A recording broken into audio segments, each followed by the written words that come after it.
Hey folks, Clay Novak here, author of the novel Keep Moving, Keep Shooting, and co-host of the Elsa Show. I am flying solo once again this week. Elsa is still visiting those grandbabies, and got some great topics for you tonight, and we'll get started right after this.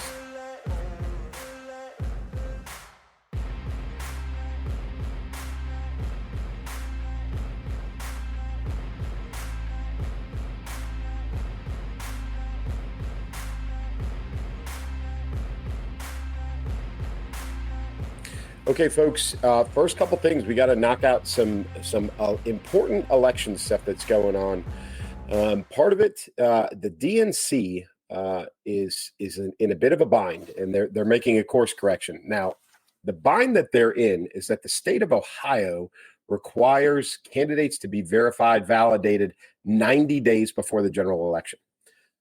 The problem is that the Democratic National Convention being held in Chicago this year. By the way, 1968, last time it was in Chicago, my hometown, my home area, didn't go so well.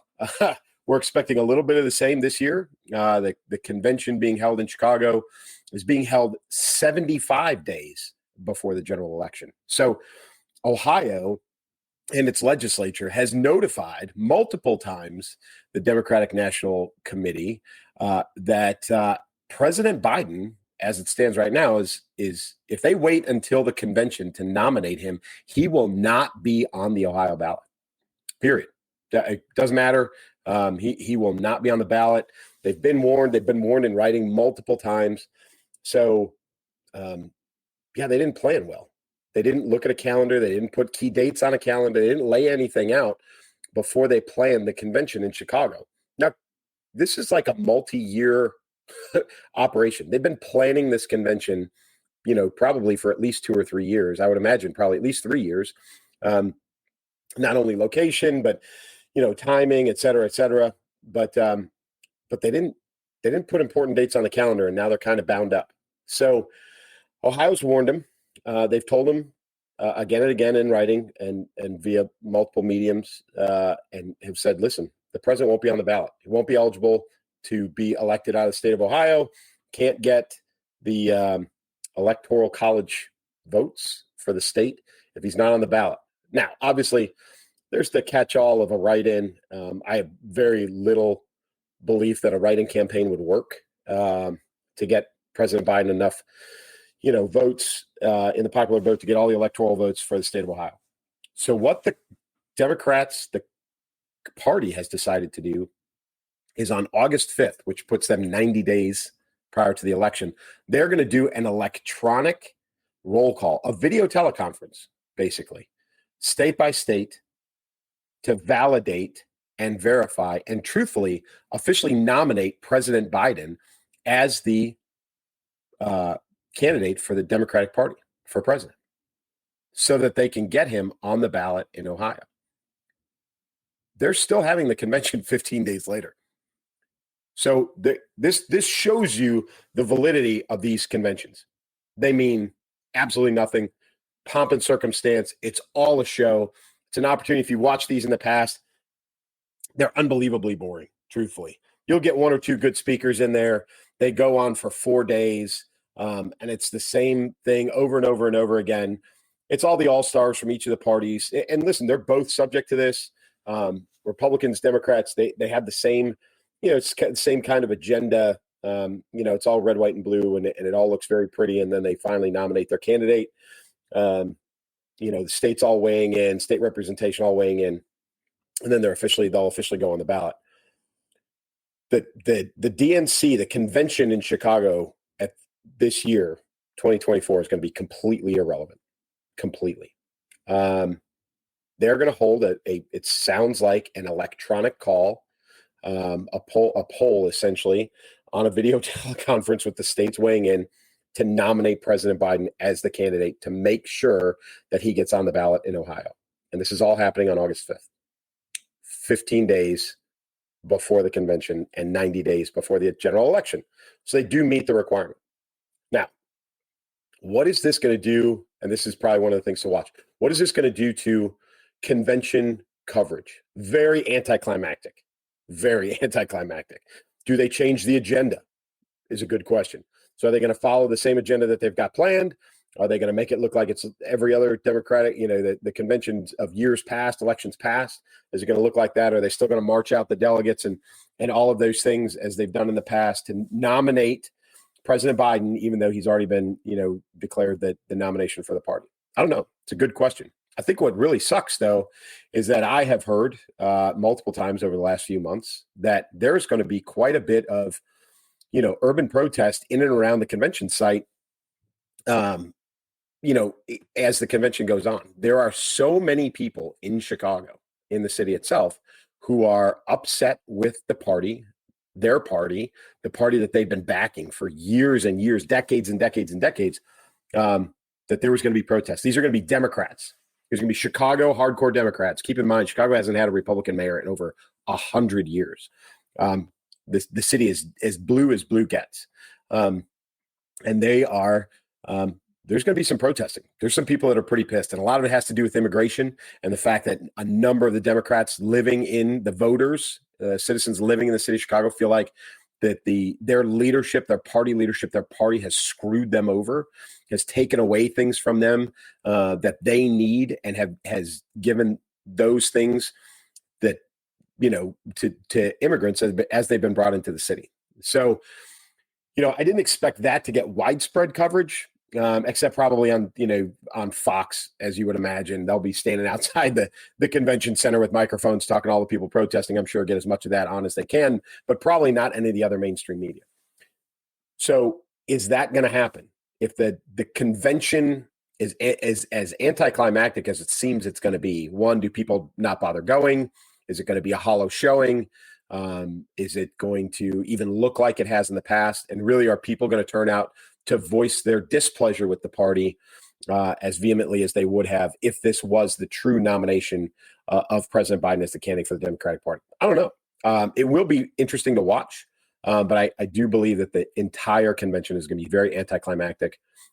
I think you're going to see a lot of empty seats, a lot more than you would have in the past. And I think it just goes to show that there is a lot of lack of planning, a lot of lack of foresight, a lot of lack of attention to detail in the Democratic Party as a whole, not just for this event. I mean, this is truthfully, it's like the biggest event for the party every 4 years. No questions asked. Nothing bigger than the convention on a presidential election year.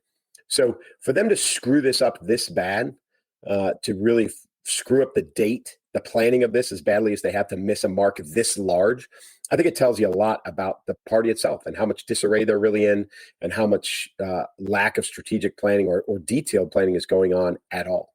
And this is the leadership of the party, that they may not be the ones detailing or doing the detailed planning, but they're certainly approving it, right? So as the party leadership said yes to all of this, somebody somewhere along the way missed some pretty big details, and it's not turning out well. So that's something to watch as the election rolls up, but that's coming very, very quickly. August 5th is going to be this electronic roll call, this video teleconference by the Democratic Party to nominate President Biden officially. That's their official nomination. Very anticlimactic for this presidential election. So little tidbit, something to watch out of the Democrat as a party, out of the Democrats as this thing rolls forward. Now, at the same time, directly related to the election and really relating to the last 4 presidential elections, there's a new trend in the mainstream media as they're interviewing key Republican leaders. So I've seen this happen to Tim Scott, I've seen it happen to Marco Rubio, and I've seen it happen to who's the other one? At least 3 that I can think of off the top of my head. Oh, Ted Cruz is the other one. So with them in interviews, the mainstream media is hitting these key Republican leaders with this very specific question. And what they're saying is, will you agree right now to endorse the winner of the election in November, no matter what? Right? So the 2 keys to that are right now and no matter what. Now, thankfully, at least those 3 that I've seen interviewed, or pieces of their interviews, have been smart enough to say, no, I'm not. I'm not going to write off any possibility of voter fraud, election interference, illegal election procedures or processes by any given state, et cetera. So those three at least are smart enough to do that. Now, when they say no, it turns into a very, very different interview and a very different question.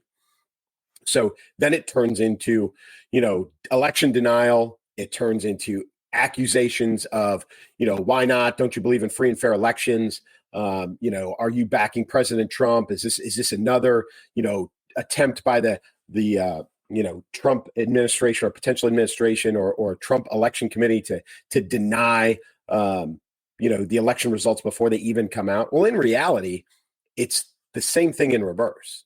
It is the attempt by the mainstream media to get these key Republican leaders on video saying, I endorse the leader, the winner of the election, no matter what, no matter the circumstances. And then they hold it over their head, and then it's there for eternity. And then if there is any speculation of election interference or, illegal election procedures or voter fraud or anything else, they can throw these out there. They can throw these interviews out and say, hey, Ted Cruz, or hey, Marco Rubio, or hey, Tim Scott, or hey, whoever, you said back in May, remember it's May, you said back in May you would endorse or back or verify the election no matter who won. And that's what they're trying to get these guys to do. They're trying to take that argument off the table months before the election even starts. Now, keep in mind, yes, President Trump, said President Biden didn't win a free and fair election. He has said that multiple times. He's not going to deny that. Hillary Clinton said the same thing about President Trump. Okay. It was said about President Obama. It was said about President Bush, hanging chads in Florida against Al Gore. This is not a new thing, right? Contrary to popular belief and contrary to what the media has been portraying for, at least the last 3 years, denying the results of election, or at least complaining about illegal, immoral, unethical, election procedures, voter fraud, and those kinds of things. This is not new news. They're just making it a new news Trump thing, to back the insurrectionists, he's going to tear apart the country. He's going to overthrow democracy. He's going to, martial law and all these other crazy things they're coming up with. They're trying to use that as a kind of a marker to say, this is Trump. It's all Trump. It's all Trump, but it's not all Trump. Again, Secretary Clinton did the same thing. The same thing was said about President Obama. The same thing was said about President Bush. Denying the results of election and actually suing and bringing it into a court of law is not uncommon. This happens almost every presidential election in some form or fashion. Okay. Al Gore sued over the results of Florida. Okay. It's not new news. That was 25 years ago, 24 years ago. This happens. Okay. But what they're trying to do is get these key Republican leaders to say, nope, right now, I endorse whoever wins, period. I know it's May. I know anything can happen. Doesn't matter. I'm going to endorse anybody that is declared the winner. And they'll manipulate it. The mainstream media will manipulate it any way they choose in the future and any way that works out for them, pending a President Biden victory. Highly doubtful at this point. But if it happens and then, President Trump, former President Trump, goes at it and denies the election results, et cetera, et cetera. Those are the types of quotes that they're trying to get everybody. They'll try and get everybody on tape to say, and then use it against them in the future and against the party itself. So it's interesting that the media, and it's interesting that it's happening multiple times on multiple different platforms and multiple different networks to multiple different leaders. Again, it tells you very, very quickly, mainstream media is in cahoots across networks because they're asking the same questions by different interviewers on different networks to different Republican leaders. The question is, are they asking Democrat leaders the same question? The answer is no. You're not seeing it. You won't see it. And if you do see the question asked, you're going to get the same answer out of them. 100%. There is no way that any politician now, any leader in either one of the parties is going to say definitively in May, yes, I endorse whoever it is that gets selected as president, sight unseen, no questions asked. Nobody's going to do that. No politician with any brains whatsoever is going to say that out loud. So it's interesting that they're trying to pull that card already to go down that road.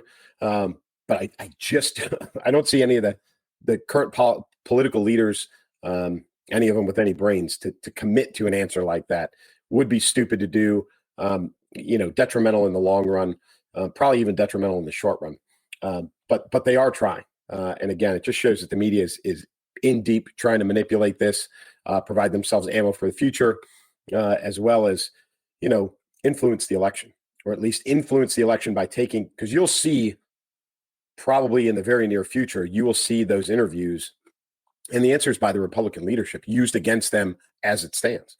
Oh, they don't endorse free and fair elections. Oh, they don't endorse, the winner, no matter who it is. Oh, they don't support democracy. It's a catch-22 for them, double-edged sword. No matter how they answer, they're screwed. But I think this was more about planning for the future, and they'll probably exploit it in the near future and in the present, and we'll all start to see that. So, again, pay attention to what the media is doing in relation to the election. We're going to talk about that again in a minute. But definitely the media is involved, and they're not sitting idly by, providing us voters, the American citizenry, fair and unbalanced, unquestioned, non-editorialized information, allowing us to make adult grown-up decisions about who we're going to vote for. Both sides of the aisle, both sides of the media aisle are manipulative. That's what they do. Doesn't matter which network you watch. Nobody gets unbiased news anymore. Doesn't happen. Find some independent journalism and maybe you'll get some. But any of the MSM, I don't care what station it is, they're all biased. But this is the latest attempt by the liberal media to manipulate the election and future outcomes, based on what current leadership is saying. Okay, today is Tuesday. As you guys know, we record on Tuesday. We drop on Thursday. So today is day one of closing arguments in the Trump trial. A couple of interesting things came out of this. The prosecution has been going since, it got turned over from the judge. Hey, prosecution, go ahead and start your closing arguments. They've been going all day. The last report was at 4 p.m. this afternoon. They were still going. And I've watched a bunch of legal experts and their reaction in the courtroom to what is being said and the amount that is being said. And the prevailing theory on all of this is they are throwing so much garbage. One, they're rehashing everything that they went through in the trial. It has nothing to do with key points or solidifying their argument. It is literally throwing all the data back and all the information back at the jurors over again, which can be, interpreted as condescending. It can be repetitive. And the trends from the experts are it's actually doing more harm than good. The jury is going to feel manipulated. They're going to feel, like they're being talked to in a condescending fashion. It's going to get boring and it's going to get irritating. Not to mention it is not effective in, reinforcing their argument. So as they've been going on and on and on, they're really not helping themselves. So I don't know if prosecution's even going to, or defense is even going to get started today with their closing arguments. My guess is probably not. I would imagine, based on time of day, that the prosecution will probably rest or finish their closing arguments today. They will probably go to a recess and then potentially go on Thursday for the defense's closing arguments and then go into deliberation after that. So we'll see what happens. But inside the courtroom, it's not boding well for the prosecution. We all kind of knew this. Elsa and I have been talking about it for weeks. The goal is not necessarily to win. It is to keep President Trump off the campaign trail, to keep him off of social media as much as possible, and to minimize his impact as the election draws near. And, have they been effective? Not really, because, again, he's been given a masterclass on opportunistic campaigning in and around the New York City, New Jersey area. He's done a couple of bang-up, drop-bys, some bodegas and firehouses and some other things. He's also had some rallies, New Jersey, the Bronx, just late last week, which turned out to be awesome, huge, much bigger, right in AOC's district, much bigger than anybody anticipated. So he really has continued to opportunistically campaign and do a great job of it. So this, other than eating time, general consensus on the Trump trial is it's not going well, and it's not going to, there's going to be no fruit that comes out of this that turns into any kind of conviction on President Trump. So wasted effort, probably, but maybe not. Now, another key indicator that it's not going well is that for the first time, now keep in mind, the White House has said over and over again, they have no part in this trial. None. No part in it. This is all about New York City. New York City decided to do this. It's not about the administration. It's not about the president. However, today, the campaign for President Biden decided to hold a campaign event. I'm not even going to call it a rally, an event right outside the courthouse in Manhattan. Right outside the courthouse in Manhattan where President Trump is being tried. They held a campaign event. And they brought out, yes, I know it's 2 weeks in a row we've talked about it, Robert De Niro, of all people, to stand out there and run his mouth about President Trump and all this crazy stuff that he believes. The President Trump's going to destroy the country and destroy the earth. Actually, I think is his newest one. And for whatever reason, maybe because it's New York and they think because De Niro's Italian, he's a New Yorker and blah, blah, blah, blah, blah, that he's going to hold some sway with the people. What he walked into was a buzzsaw, because outside of the Manhattan courtroom is not a bunch of Biden supporters. It's not, or a bunch of anti-Trump people. It's a bunch of Trump supporters. And they got out there and he got behind the microphone and he got railed by everybody standing out there. To the point where he got pulled off as he left the podium. He got into a verbal exchange with a number of Trump supporters, screaming expletives at them.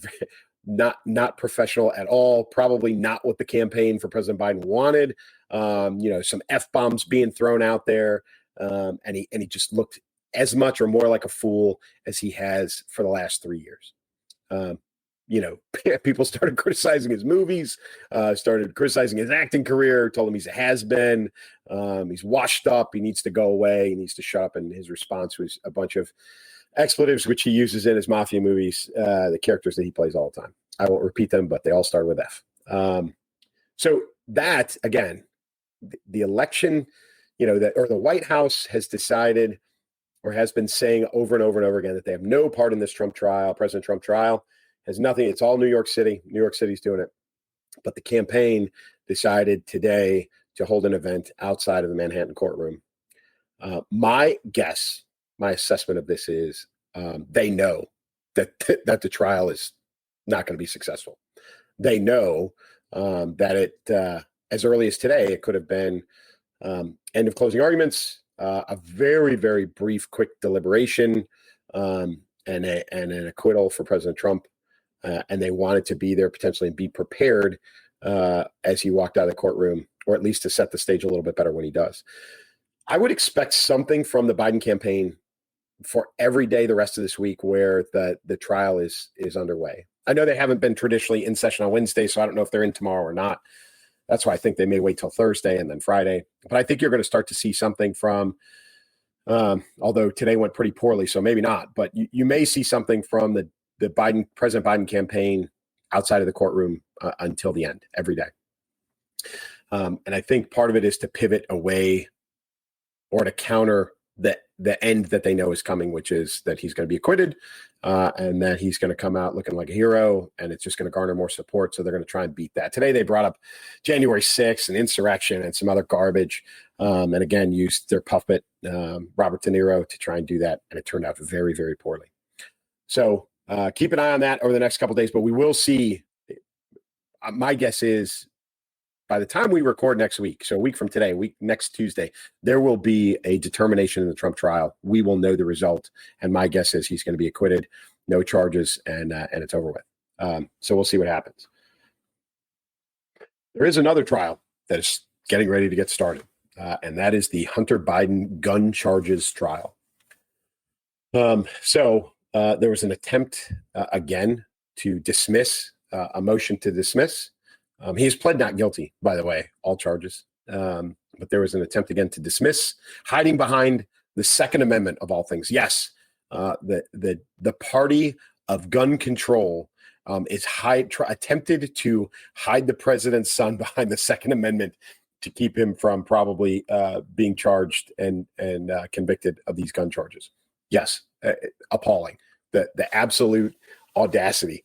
But the trial, if you're not tracking, the gun charges are interesting. So when you buy a firearm, and I'm a firearm owner, but when you buy a firearm and you fill out a questionnaire for your background check, and one of the questions revolves around, are you currently using or addicted to a controlled substance? If you check yes, you are not getting that gun. If you're trying to buy a gun and you're filling out the paperwork and you check yes to that, you're not getting that gun. So if you want the gun and you are addicted or using a controlled substance, you're going to mark no, which immediately means that you're a felon. As soon as you mark no, that's a lie, then you're a felon.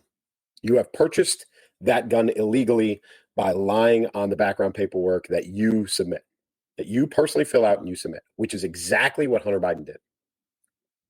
And then once you possess the weapon, whatever it is, and you're a user of a controlled substance, you are also, it's another felony charge. So he's got 4 charges, I think, all related to the purchase of this revolver that he bought, and there was an attempt to, or he pled not guilty, and there was an attempt to, or a request to dismiss all charges based on his Second Amendment rights to protect himself and own a firearm. Unbelievable. Unbelievable that the party who is looking to take away most or all private gun ownership, and don't tell me they're not, because they are.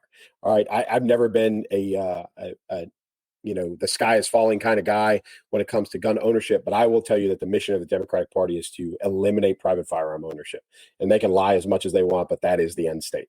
And they'll do it incrementally. But for them right now to try and protect the president's son, or the president's son to have the audacity to hide behind the Second Amendment, while he knows that he lied on the paperwork purchasing that firearm, is unbelievable. It is the ballsiest move. I know the guy is just a shit human being, but that's the latest attempt. It's crazy to me. Now, here's the other kicker in this thing. It's as crazy as all this is with Hunter Biden. And oh, by the way, the laptop that wasn't his, that was his, that wasn't his, that was Russian, whatever, that's all going into evidence for this gun trial, by the way. So everything that we were told during the last election, where it was all fabricated, it was, Russian misinformation, and the laptop was a lie, that thing's going into evidence in this gun trial. Okay, so it wasn't a lie.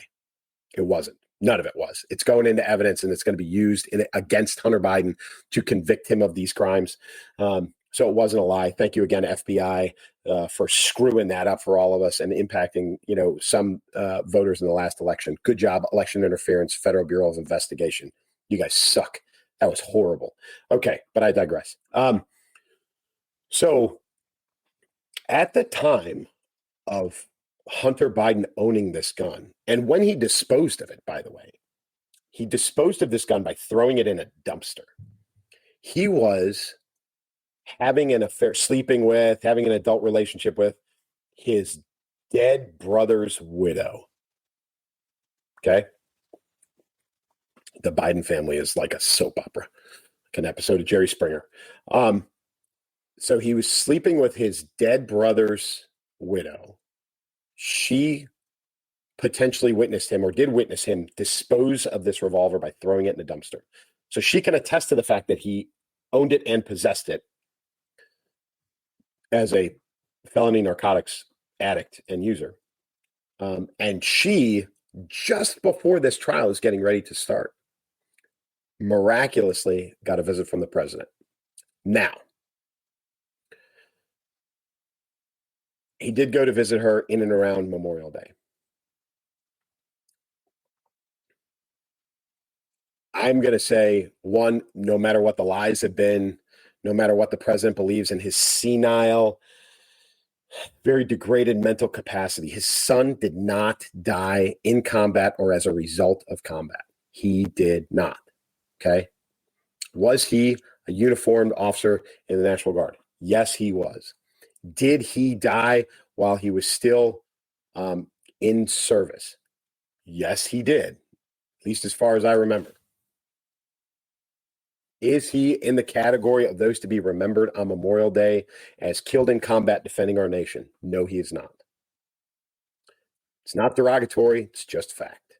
Okay. But the president went and saw his former daughter-in-law on Memorial Day, in and around Memorial Day weekend. Could very easily be a former father-in-law visit related to Memorial Day, related to the fact that his son was a uniformed service member and that his son has passed away. Could be. I would be very, very interested in the amount of times and frequency and when President Biden has visited his former daughter-in-law. The proximity to the beginning of this trial makes this entire thing suspect. Presidential influence on the election, presidential influence on her testimony, whether it was a plea or a threat. My guess is behind closed doors, the president looked her in the eye and told her to lie. I know that's a big accusation, but that's my assumption. Something nefarious happened behind closed doors. I don't think it was, a loving visit. I don't believe that it was based purely on his son, the former Army officer. I believe it has everything to do with the Hunter Biden case that is about to start. The timing is too close. It is not a coincidence. I don't generally believe in coincidences, so this isn't one of them. I believe that the president is interfering with this with this court case of his son. I think he has since the beginning. Again, the laptop is almost proof positive. The president and probably even back further, President Obama has interfered with this. His influence in the FBI, both of their influences in the FBI, even while President Trump was president, is well known. It's not a new thing. And that's why the Hunter Biden laptop was noted as, Russian misinformation, disinformation from the get-go, which now we know is real. We know that it's being entered into evidence. So, it's not a stretch to believe that the president went and saw his former daughter-in-law, who is a key witness in the upcoming trial of his son, and to tell her to interfere with her testimony in some form or fashion. I highly, highly doubt it was reassuring. Just tell the truth. Just tell the truth. I also find it impossible to believe that the trial didn't come up at all in conversation. There's no way you got the two of them in a room a week or so before the trial or 2 weeks before the trial is supposed to start, and it doesn't come up in conversation. I'll never believe that. In which case, opportunity by the president to influence what she was going to say, her testimony, etc. Which again is interfering with a criminal court trial. President or not, doesn't matter. He's overstepping his bounds. I think, as is the trend with his administration, piss poor advisors. He shouldn't have been anywhere near her with this trial coming up, daughter-in-law or not. He should have stayed away from her completely. No contact would have been the way to go, just to keep him and her and this entire court case on the up and up. But of course, that's not how the Bidens do business, especially not President Biden, and especially not when it comes to Hunter. Everything about the two of them working together is criminal, crooked. You can talk about China, you can talk about the Ukraine, you can talk about all kinds of things. Nothing those two do in cahoots is on the up and up. It's the big guy, and he's still influencing everything that has to do with Hunter. So I think it's entirely possible that you're going to see her get on the stand and have a completely different story than what has been anticipated. I think there will be a lot of, potential perjury by her as she gets on the stand, or at least a watered down version of the truth.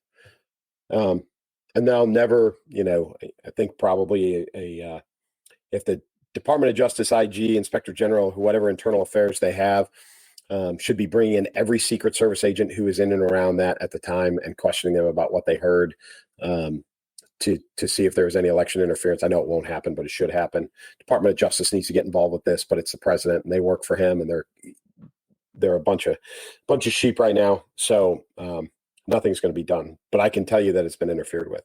That's my gut feeling. I don't see any two ways about it. There's no way that he did not get in the middle of that discussion with her in some form or fashion and tell her to either lie flat out or at least water down her story when she gets called to the stand. It's going to happen. So we'll see how it plays out. But those are the Trump trial, President Trump trial, which is not going well for the Democrats, and the Hunter Biden trial, which is trying to be influenced already by the Democrats before it gets started, are kind of the two bigs on the legal, docket as things are going right now. There's a couple of other things going on. I think probably the one that shocked me the most, although I've heard rumblings of it over the last couple of years, but the state of Oregon has a geographic and political divide that you can't deny. So Western Oregon, which includes Portland, is on the west side of the Cascade Mountains. They are it's common knowledge. I mean, super, super liberal. We've talked about some of their public policy, here on the show, and how ridiculous it really is. On the east side of the Cascade Mountains in Eastern Oregon is a very, very different population. Agricultural, very conservative, do not share views with the western side of the mountains. And that side of the state is really, really getting sick of being overrun and having their values thrown out the window by the western side of the state. And it's because of the population difference. While you've got a lot of space on the east side of the mountains in that conservative red zone, and a lot less space on the west side of the mountains where Portland and a lot of the liberalism is going on, the density of the population is in Portland. So when there is voting on specific topics and issues, the west side of the mountains win. And the people on the east side of the mountains are getting sick of it. And there is a movement, a legitimate movement, gaining momentum to redraw the state lines. That west or eastern part of Oregon wants to become part of Idaho. It more matches their values, than the rest of their own state. They actually, this is a secession of sorts, right? Redraw the lines, draw it at the mountains, however they want to draw it, but they want to break away from what they see as a completely different culture and a completely different set of values, geographically very, very different. So their opinions can be of value, and they can live in a place where they feel comfortable that their values and their culture is being honored. So, this is not uncommon. I mean, I can tell you, I grew up in Illinois. There's 3 very blue population centers in Illinois: Chicago, Springfield, where the capital is, and the outskirts of St. Louis. Here in Pennsylvania, where I live now, same thing. You have 3 very liberal blue population centers: Philadelphia, Harrisburg, where the capital is, and Pittsburgh. In both of those states, and you could say this about a lot of states, right? New York, right? New York City is very blue. The rest of New York is not. Texas, Austin, Houston, parts of Dallas, very blue. The rest of the state, not so much. Okay. So Oregon is not, an isolated incident. But what you're seeing in these other states is you're seeing people, who are fed up with being pushed by the wayside because they don't live in these super urban population centers, and their values are being thrown out the window. So what you're seeing now, it's happening in California too, right? There's a difference north and south. Northern California is a lot more conservative than Southern California. Well, I think everywhere is pretty much more conservative than Southern California. But you've got a governor who doesn't pay attention to Northern California. In California, Governor Newsom, he worries about LA, San Francisco, San Diego, doesn't care about anything else because that's where the votes are. Illinois is the same way. Pennsylvania is the same way. New York's the same way. Texas worries about its major population centers. Georgia's the same way. Atlanta, same thing, right? So in those states, what you're seeing is people migrating. Texas being a little bit of an oddity because you got a lot of people migrating into Texas. But in other states, you got people leaving Illinois in droves. California is shrinking in population, has, I think, the last 3 years in a row. So they're losing more than they're gaining. Illinois, Illinois, New York, massive moves out of New York, started in COVID, has continued since. I think Pennsylvania is holding pretty steady. But you're starting to see people move out of those states and into what you would classify as a red state or a conservative state, a state that holds their same values, and then they feel like they're living in a place where they can live the way they want to live without, the liberal policies that they don't agree with. This thing in Oregon is different because you're not talking about people physically leaving the state. You're talking about people physically or physically changing the state, redrawing the lines. I don't know about this. I don't know how this is going to work. I understand exactly what these people are feeling. I really do. Um, I will be very interested to see how far this goes, what kind of momentum it gains, if any at all, and what happens. Because I think if there's any success in this, which I don't anticipate, but if there's any success in this at all, I think you're going to start to see things change in other places. I think you're going to start to see movements to break and redraw lines, and there's a lot of danger in that in our system, the way our elections are held, our national elections are held, electoral college, some other things. There's a lot of danger in this because it's based on a lot of our systems are based on the status quo, and when you upset the status quo, things they don't necessarily go the way that you anticipate. So I don't know how it's going to go. I don't anticipate that it will gain any momentum and that there'll be any success and that any state lines will be redrawn. But I think it's a great indicator of how tired people are getting. Conservative, rural, agricultural, salt of the earth, flyover state kind of people. How irritated they're getting about being essentially ignored because they don't live in a major metropolitan area. And that's really what's happening. There's a whole bunch of people in Illinois that are not happy with Governor Pritzker. They don't give a crap about Chicago or St. Louis because they don't go there. It has no effect on their life, but it does because those population centers they hold the votes and they're the ones that are determining policy at the state level, and it's hurting them. So we'll see what happens in Oregon. I think it's an interesting modern political problem. But again, I don't anticipate much, but it's definitely something to pay attention to, because if it does swing in any way, shape, or form, you're going to start to see it gain momentum in a lot of places, which again has some dangers to it. All right, this past weekend was Memorial Day. I talked about it last week. Listen, some people want it to be somber, some want it to be a barbecue. So it's great. Whatever you want to do with it, especially if you've got a fallen veteran that's close to you and you want to celebrate that person, you do you. I have no problem with it. I know there's a lot of veterans out there, including Admiral Kirby from the White House, talking about how somber things are supposed to be. Whatever. You do you. And I think a lot of people did. However, I will tell you that there was a problem in New Jersey this past weekend. Both in Ocean City and in Wildwood. Now, for those of you not from this area, there's a couple of things about the shore, as they call it, the Jersey Shore. You guys have all seen the idiots from MTV that have been on MTV living this stupid lifestyle for, 25 years. But you get a lot of kids from New Jersey, from Eastern PA, from New York, from even Maryland, and Delaware, that go to the shore on long weekends, and specifically places like Ocean City and Wildwood.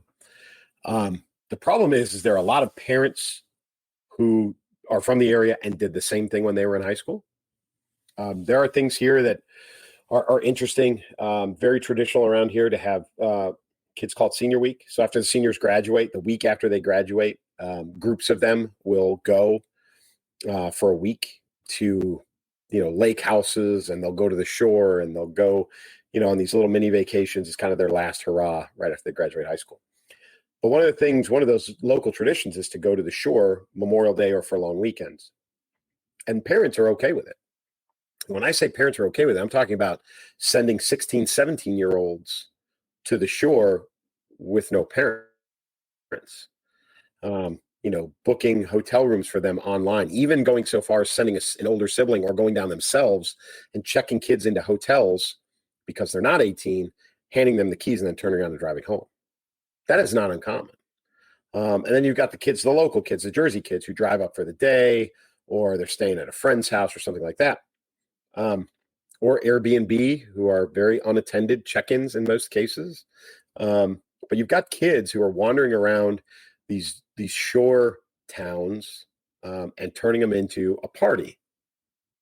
It's a very spring breaky kind of feel to it, except for the fact that this weekend, the violence and the crime in general, and when I say crime, I'm talking about simple crime, shoplifting, theft, petty theft, fights, public intoxication, but also violent crime, some stabbings, some beatings. I think there may have been a shooting. But in those two towns, the mayors had to declare public emergency because, and they said it, it's teenagers.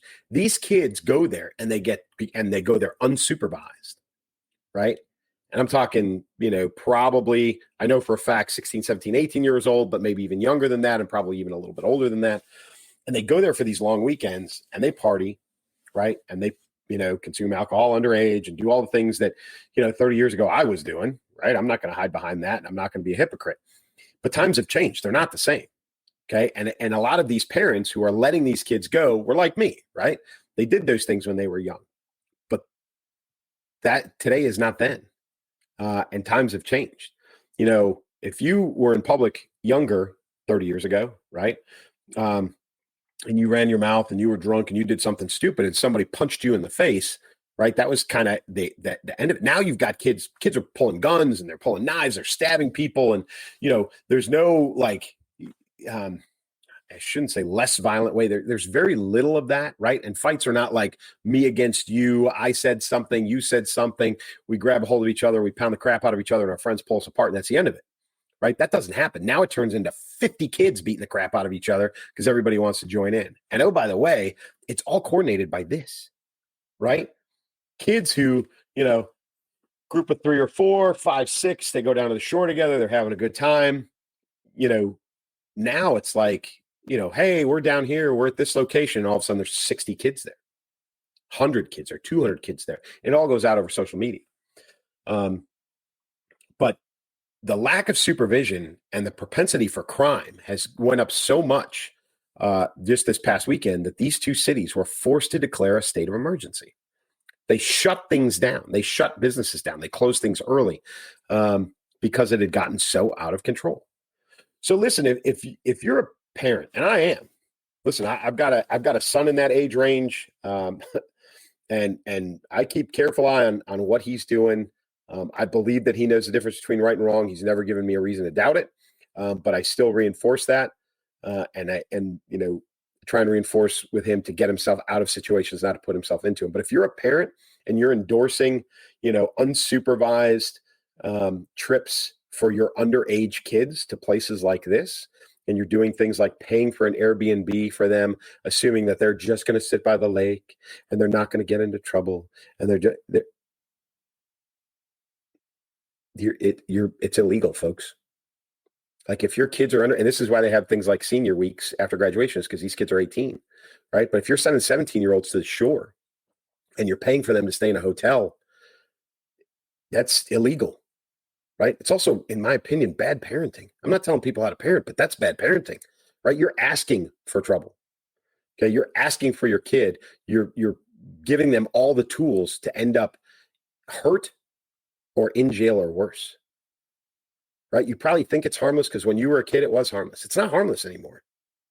Right? And there's towns in Florida who literally would make an entire year's worth of income based on spring break, that have shut down spring break because of the level of violence and crime that has increased, that has become the norm in the last 4 or 5 years. They literally have said, we're not doing spring break anymore. And this is what these kind of weekends are getting to. Because we've got parents that are like, yeah, go ahead, have a good time, blah, blah, blah. And again, this is not 30 years ago. It's not the same. You're putting your kids in harm's way. So again, I'm not telling people how to parent their kids. I'm not. You're a parent. You have a responsibility to your children, and you do what you can, and you do what you think is best. But I'm telling you from what I've seen and what I know, being around kids of that age, if you're giving them those tools and you're sending them to places like that, especially underage, and you're sending them unsupervised and just assuming that they're doing the right thing, you are setting them up for failure. And I hope to God that it doesn't come knocking on your doorstep in the middle of the night with blue and red flashing lights. I really don't. But we as parents and we as the adults in society need to let these kids know that this is not acceptable, and we shouldn't tolerate it. It just shouldn't be the norm. And I know it is. I've seen it personally. Unfortunately, it's I've seen it in my personal life and kind of in my daily my daily things with interactions with kids is I know that these kids are doing exactly that. They're going down there unsupervised. I know that their parents are endorsing it. Their parents are paying for it. And the kids who don't get to go get ostracized because it's become that much of the norm. I applaud those parents for getting their kids ostracized by not letting them go and be put in these situations and participate in this stuff. Good for you. Good for having some moral courage. Again, I'm not being a hypocrite because I was as much of a wayward trouble, kind of get into trouble kind of kid as a lot of teenagers were, but now is not then. This is not 30 years ago. And we got to do a reassessment, as modern parents of what we let our kids get exposed to and what we allow them to do. Because I really hope for everybody's sake that it doesn't turn into tragedy that comes to your doorstep. So not to end on a downer, but here's the upper, right? Elsa's going to be back next week. So if you've gotten tired of listening to me run my mouth for the last couple of weeks, I love having Elsa. It's great. The two of us, the back and forth. I love it. It always makes for a better show.